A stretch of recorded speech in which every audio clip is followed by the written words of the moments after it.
नमस्कार दोस्तों, स्वागत है आपके अपने YouTube चैनल रीडिंग लवर्स पर। दोस्तों, अगर आप हमारे चैनल पर पहली बार आए हैं तो हमारे चैनल को सब्सक्राइब करें, लाइक करें और साथ में बेल वाला आइकन को दबाना न भूलें, जिससे आपको हमारे आने वाली वीडियो की नोटिफिकेशन मिलती रहेगी।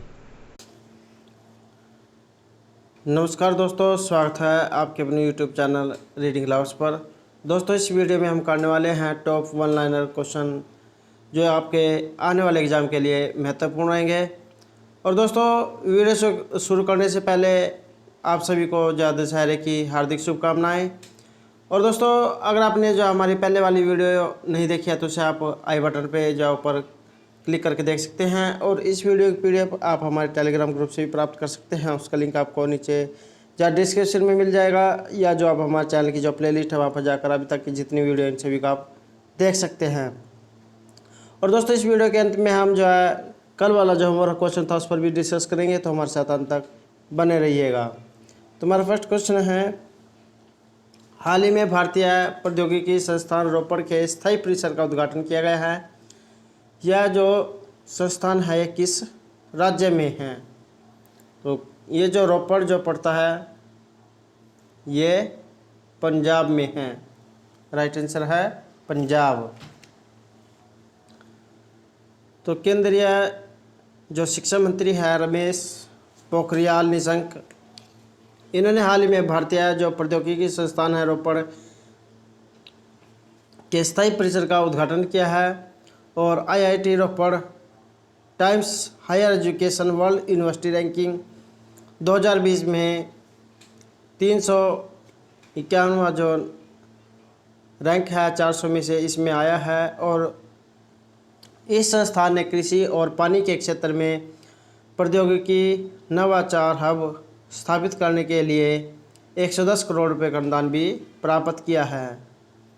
नेक्स्ट है, परिणाम मंजूषा किस संस्था का डिजिटल शैक्षणिक भंडार है?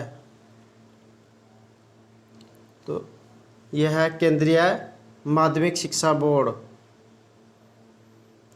तो ये जो केंद्रीय माध्यमिक शिक्षा बोर्ड है ये जो है फेशियल रिकॉग्निशन सिस्टम का उपयोग करके कक्षा 10 और +2 के छात्रों की जो शैक्षणिक दस्तावेज है उनको डिजिटलाइज करेगा। और छात्र की जो लाइव छवि है उसका CBSE के एडमिट कार्ड पर लगी तस्वीर के साथ मिलान किया जाएगा।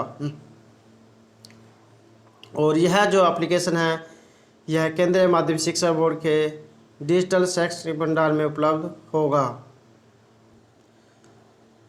नेक्स्ट है, राष्ट्रीय औषधीय पादप बोर्ड की जो दूसरी रीजनल रोड ड्रग रिपोजिटरी ये कहाँ पर स्थापित की गई है? तो ये की गई है नई दिल्ली में।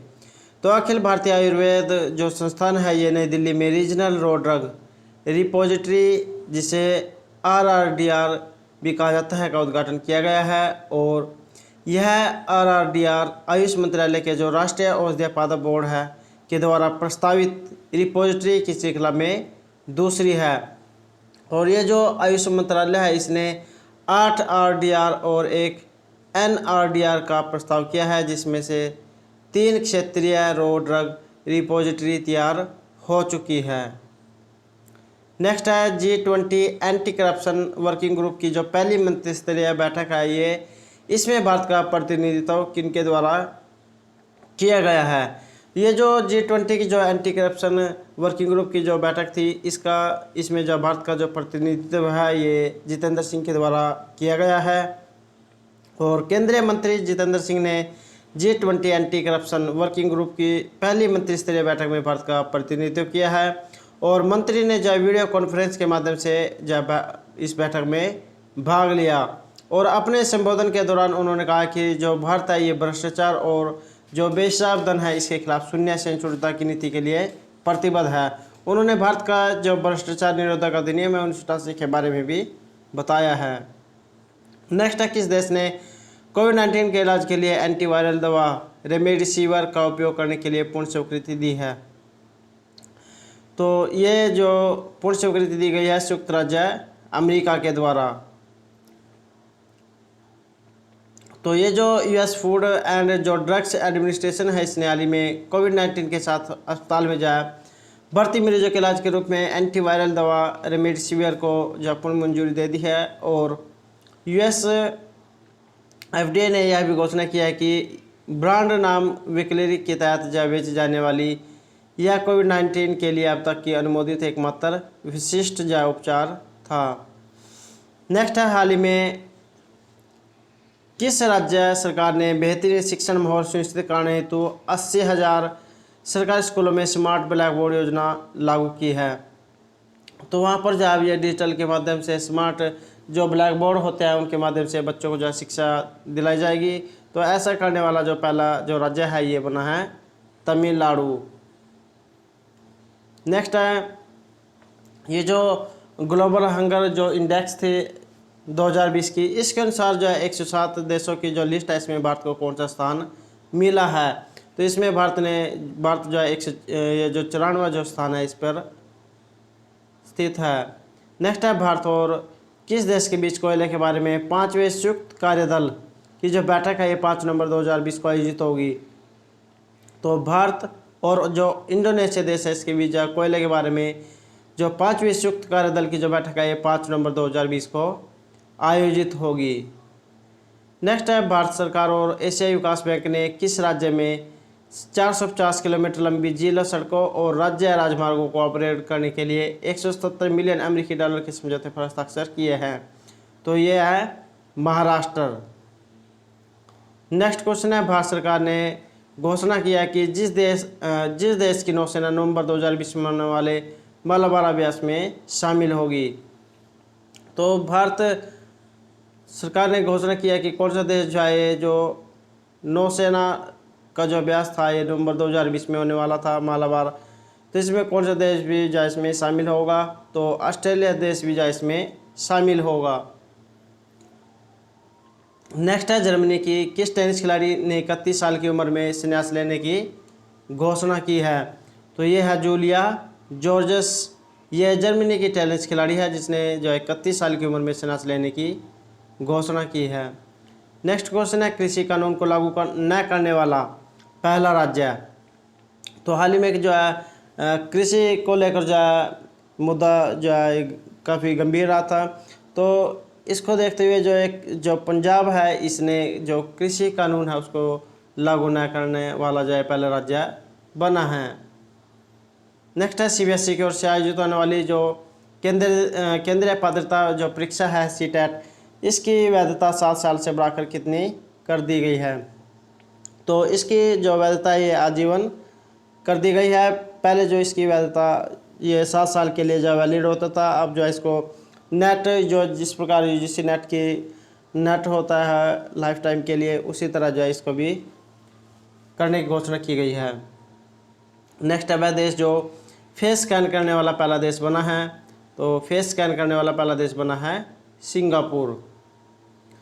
नेक्स्ट है, भारत और किस देश के बीच अंतर्राष्ट्रीय नागरिक उड्डयन सेवा को प्रोत्साहन देने के लिए एयर बबल समझौता किया गया है।